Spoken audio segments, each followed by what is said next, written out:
Happy Monday, Acadiana, and welcome to the Ides of March edition of Louisiana Focus. I'm your host, Madeline Cerna. Tonight, we will go to New Iberia, where scientific research is being developed. We also speak to a college student about being eligible for the new federal stimulus. And ARTWALK returns to downtown Lafayette. These stories and more coming right up.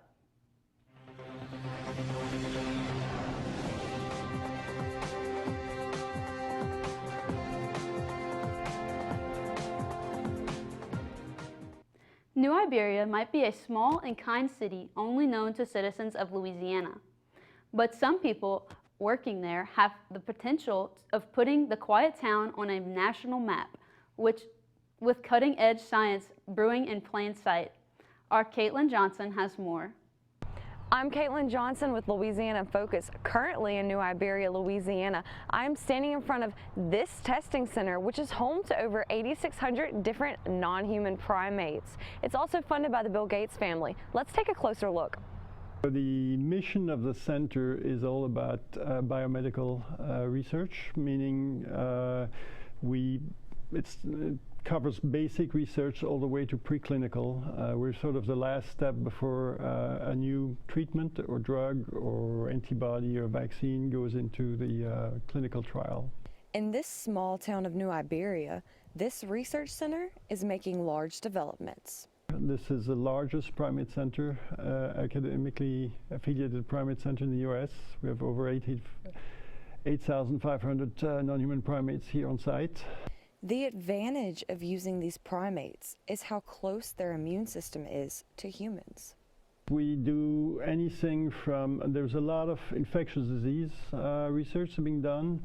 We try to establish the model if there is no other good lower vertebrate model available. The advantage of that, and then we test vaccines, treatments. Over 90% of the drugs and treatments never make it to clinical trials. It's either not very efficacious or there are some concern about toxicity. Most Americans are getting a third stimulus check in just a few days. And this time, college students are eligible. Our Cameron Lyon files this report. As far as stimulus checks go, President Biden made a point of emphasis that he wanted to push out a stimulus check to most dependents and college students. That money will go a long way, as student Bryce Sterling points out. If I were to get the stimulus check this year, I feel like it'd be very beneficial for me, as a college student, not that much money coming in. Bryce says the stimulus check can help with everyday essentials such as gas, food, and clothes. So it would be really helpful, not really making too much, student paid job. So it would really be a good benefit. Bryce is involved in many organizations around campus, two of those being Black Male Leadership Association and University Program Council. Bryce sees this stimulus check as a blessing in disguise toward the end of this semester. Reporting for Louisiana Focus, I'm Cameron Lyon. Tonight, we have an update on last week's story concerning random COVID testing on campus for both faculty and students. We spoke to UL's Human Resources Senior Business Partner, Axel Vasquez, who says the initiative is to ensure safety. We're committed to having a safe campus and also to returning to normalcy. So in regards to the random COVID testing, it's in an effort to return to normalcy as soon as we possibly can. Now, not to try to push the issue or to expedite the issue, all in the right timing and or fashion. You're very, very right that we have to be very, very careful to make sure that an individual's rights and under HIPAA aren't being violated. So information that internal employee agrees for us to look at, that's not going to be released onto the general public, not to be published anywhere. With COVID-19 making a dramatic mark in the lives of many Americans, many of our fellow residents rely on nurses to combat the virus. Tonight, our own Jalen Stevenson visits with a future nurse studying at UL's nursing program to see how she and her fellow classmates are preparing for their professional real time.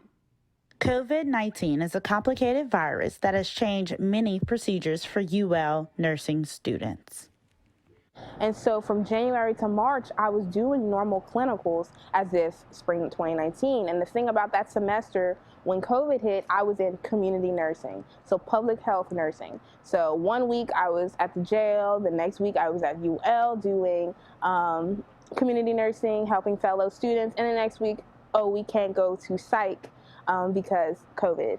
I was able to do a good bit of my psych rotation, fortunately. However, with COVID-19 in full effect, hospitals are using all the help they can get, even from students. Personally, with COVID, I feel as if now being able to be back in the hospital, it's better for me than learning online. Depending on what rotation you're on, it depends on what site you're able to go to, as well as how many COVID patients are on that floor. So for example, pediatric unit, whenever COVID was really high at the time when it was brand new and fresh and there were so many people being affected by it, a pediatric unit may have been turned into a COVID unit. Although some students rather having classes remotely, nursing students feel the opposite. Personally, I was never a big fan of online classes. Even before COVID, when you had the option to take online classes or in person, I always scheduled in person. There may have been 1 or 2 online courses I scheduled for myself, but that was just tiny electives, things that I could just get done whenever I wanted. It was easier, but any of those hardcore classes that I knew demanded a lot of my time and attention, I felt that was better in person. As Janelle Stevenson has pointed out, due to the pandemic, there's only certain courses that can be taken online because of the type of life-saving material that needs to be learned for the courses. For Louisiana Focus, I'm Jalen Stevenson. Because of the pandemic, 1 in 8 Americans could face hunger. This has resulted in some food banks seeing an increase in support from their community. Our Aaliyah Domain has more. Last March, we saw a huge push from students and student organizations primarily that came together and provided their fellow students with whatever they needed. Trey Delcrim is responsible for the day-to-day operations at UL Lafayette's campus cupboard. Delcrim says that he's noticed a decrease in students using the university's food pantry. Interestingly, we have seen a decrease overall in students coming by to the campus cupboard, and we think that's primarily because there's not as many students on campus. Most students are staying home, they're working, they're doing school from home. According to Feeding America, with donations from the community, food banks across the U.S. distributed 6 billion meals in 2020. Campus Cupboard is working to be an ABC pantry, meaning anything but cans.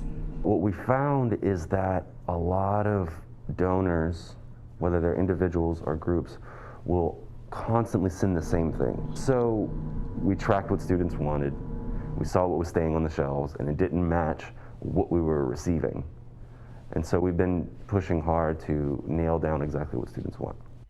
The campus cupboard is located inside of the English Intensive Program building, and this semester students can pick up to-go bags filled with items like these. In Lafayette, for Louisiana Focus, I'm Aaliyah Domingue. Some good news to report tonight. It appears that UL's Lanyap Day is making its comeback. Our Ian Green files this report. This event will be a success just because of the pandemic, and now we're able to be around each other. Every year, students look forward to celebrating Lanyap Day. However, some students are unsure of what to expect since last year's cancellation. This event will be a success just because of the pandemic, and now we're able to be around each other. I feel like this would be a really good event to bring the students back on campus and get them engaged with the UL spirit. Lanyap Day is one of the most celebrated events here at UL Lafayette. This event is usually celebrated with some good crawfish and great music. Freshmen and the sophomores don't really know what to look forward to because they've only heard us talk about it, but I feel the people that's been here and has experienced it, we give it that extra little push and get them to see like it's actually a really great tradition that we have on campus. They will get more excited about it. Students are looking forward to Lanyap Day because it's been the pandemic, everybody's been inside, haven't been able to like have fun, and we haven't had that many school events neither. Some students are wondering if the event will be as celebratory since there are still a lot of students at their hometowns and question the idea of postponing to the fall. The event will still be as celebratory as normal because the anticipation has been built up for like a whole entire year. So students are like ready to get back on campus and doing stuff in person. It's crawfish season, so everybody wants some crawfish. Everybody wants to get out of their rooms and do things together. So now is the time to have the event. LULLanyard Day will be held Friday, April 16th at the UL Lafayette campus near Cypress Lake. Ian Green for Louisiana Focus. As you all know, the pandemic put an abrupt stop to all athletic programs last March. Today, we offer you a behind-the-scenes look at LSU Eunice Baseball team and the changes that they've endured. Our Darbi Lockhart has more. The LSUE Bengal baseball team ended their COVID season and started this season ranked #1 in the National Junior College Athletic Association polls. But getting back in the swing of things brought new challenges and restrictions for the players. In the weight room, we are fully masked at all times until we break it out and go outside. And then in the dugout, it's most likely mandatory pretty much just to wear it around, but when you go out in the field, you're free to take it off. Left with the decision to choose whether or not to wear a mask during the game, all players and coaches opted out. Whenever we go play outside for our games, I don't wear my mask because it's not required to wear it outside. Plus, most of the time I'm pretty far away from people, so there's not really a reason for me to wear my mask. As for the fans, there was not a mask mandate enforced, but it was encouraged along with social distancing. Yet those working the game wore a mask the entire time. Due to the COVID year, all athletes were given an extra year of eligibility. Whether that extra year did more harm than good depends on who you talk to. Personally, I feel like it helped me because if we look back to last year, around this time, I wasn't committed to move on to a D1 university, and being able to come back to Eunice and go into the fall and then play in the spring, I was able to commit to Dallas Baptist. So therefore, if COVID would not have hit, I most likely would have nowhere to play. While the Bengals continue to persevere and protect their #1 spot, they also continue to adhere and adapt to the COVID era. With Louisiana Focus, this is Darbi Lockhart. When you go out to eat, do you worry about how easily you could catch COVID-19? Reporter Michaela Michelson explains why it is crucial for those who work in the service industry to be vaccinated. As Louisiana expands the eligibility on who can receive the COVID-19 vaccine, service industry workers are left wondering when their turn will come. Cody Jensen, a manager at Sushi Masa Lafayette, says contact with everyday people puts them at risk of contracting the coronavirus. You're seeing hundreds of people a day, different people that you have no idea where they've been. As of 2020, the average American eats out 4 to 5 times a week, putting more stress on the service industry to be protective. Yes, they wash their hands and use sanitizer water on everything, but when you're picking up glasses literally by the top where people have put their mouths, like you're in direct contact with saliva. And Jensen says restaurant workers don't have the benefit of knowing if people they serve tested positive or not. They may come up with positive with COVID 3 days from now, but they're not going to think to go tell the server that served them. Jensen does not believe in getting the COVID-19 vaccine, but supports those who do in the service industry. I mean, I do kind of feel like for obvious reasons it was rushed, and then that there are 3 different ones, and that there's just not enough testing for me personally, but if that is your choice and something that you want to do, I do think that people in the service industry should have some sort of priority. Wondering who will be eligible for the COVID vaccine is just one of the many questions we are asking ourselves as we have reached the 1-year anniversary of COVID-19. For Louisiana Focus, I'm Michaela Michelson. When the COVID-19 virus strikes the fashion industry worldwide, the fashion community comes together as a force. Our own Allison Allen has more on how Acadiana models dealt with the shutdown. Right before our annual closure, Acadiana Fashion Week were planning their annual fashion show scheduled for July of 2020. Some of the options available were a virtual fashion show, but as Deja Jackson explains, there were a resistance to that idea.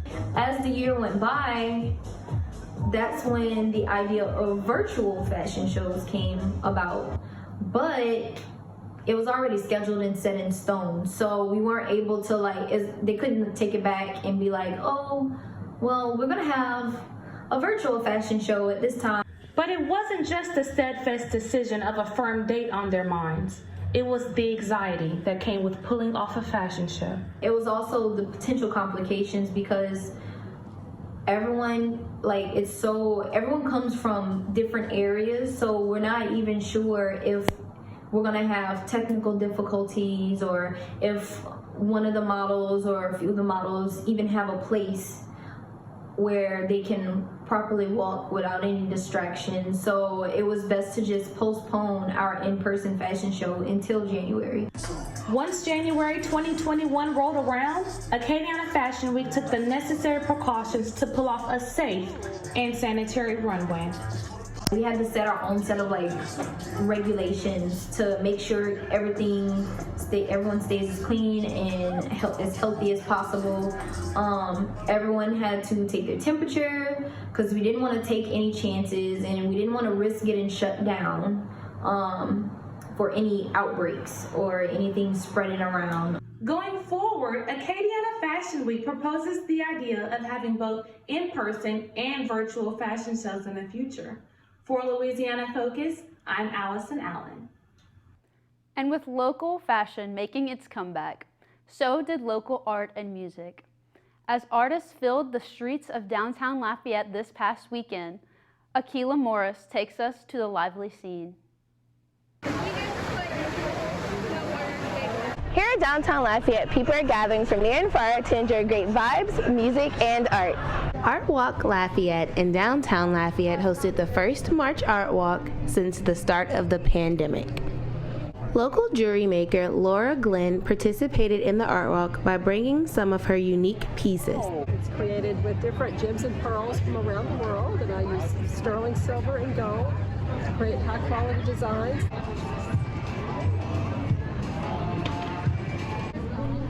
Ceramic shop owners Christy and Leanne brought out their homemade pottery pieces. I was doing this for a little while and we love it. Once you start working with clay, you want to work with it all the time.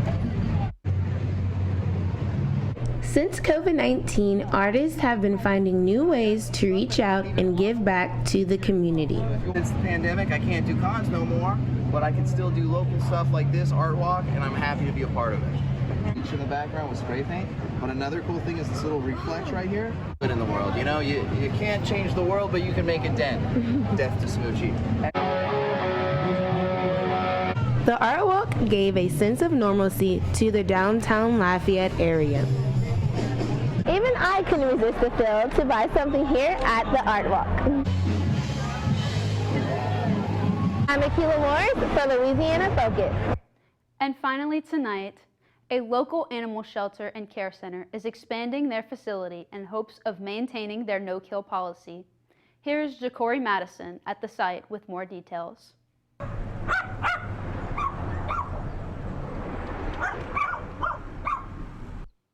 During sometime last year, Joelle Robideau signed a no-kill policy at the Animal Shelter and Care Center. This policy was enacted to help increase rescue rate for animals. These rescue rates were able to make a significant change within the Animal Care and Shelter Center. The no-kill policy increases our rescue rate here in our facility. The center exceeded these expectations with a 91% increase in animals being rescued. This increase pushed Joel Robideau to make further actions within the animal shelter by expanding the facility. The new facility gives an advantage to the staff, the visitors, and the animals. Hello, my name is Ja'Cory Madison, and I'm here at the Animal Shelter and Care Center. As you can see, today things are a little quiet. We're expecting a new place to open. The project is to be sponsored by mileage dedicated to the Animal Center, and with an $8.9 million budget, there are many upgrades that comes with this new facility that will benefit everyone.